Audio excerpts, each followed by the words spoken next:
NEET தேர்வு இல்லாத மருத்துவத்துறை சார்ந்த படிப்புகளுக்கு Vinayaka mission school of allied health science, Chennai, Pondicherry, Salem. தேர்தலுக்கு பிறகு பொதுச் செயலாளர் பழனிசாமி தலைமையிலான அதிமுக உடைந்தது. வேலுமணி, சண்முகம் தலைமையில் தனி டீம் உருவானது.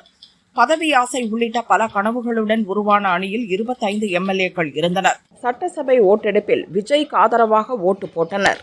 ஆனால் அந்த டீம் எதிர்பார்த்த அமைச்சர் பதவிகளை தர தாவேகா மறுத்துவிட்டது. இதனால் எம்எல்ஏக்கள் பழனிசாமி பக்கம் தாவினர்.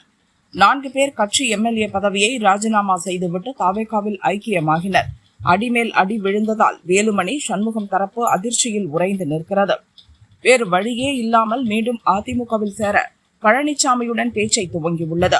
இந்த நிலையில்தான் கிளர்ச்சி அணியின் இரு முகங்களாக இருந்த வேலுமணி, சண்முகம் இடையே பயங்கர மோதல் வெடித்த தகவல் இப்போது வெளியாகியுள்ளது.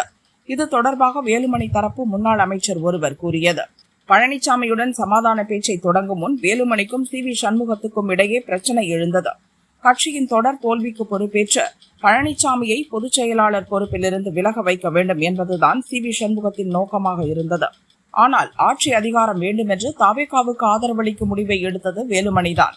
ஆனால் எங்கள் தரப்பை நிலைக்குலைய வைக்கும் விதமாக 4 எம்எல்ஏக்களை ராஜினாமா செய்ய வைத்த தாவேகா இழுத்து கொண்டது. இதனால் டென்ஷனான சண்முகம், எல்லா பிரச்சனையும் உங்களால் தான் என வேலுமணி மீது பாய்ந்து விட்டார். இதை எதிர்பார்க்காத வேலுமணி, எல்லோரும் சேர்ந்து எடுத்த முடிவுதானே, என்னை மட்டும் சொல்வது நியாயமில்லை, சும்மா இருந்தவர்களை தூண்டிவிட்டதே நீங்கள் தான் என பதிலுக்கு பேச இருவருக்கும் இடையே கடும் வாக்குவாதம் ஏற்பட்டது. அப்போது தலையிட்ட மூத்த நிர்வாகி ஒருவர் 2 பேரையும் சமாதானம் செய்து வைத்தார். அதோடு மீண்டும் பழனிசாமி பக்கமே போய்விடுவோம் என்ற ஐடியாவையும் அவர்தான் முன்மொழிந்தார்.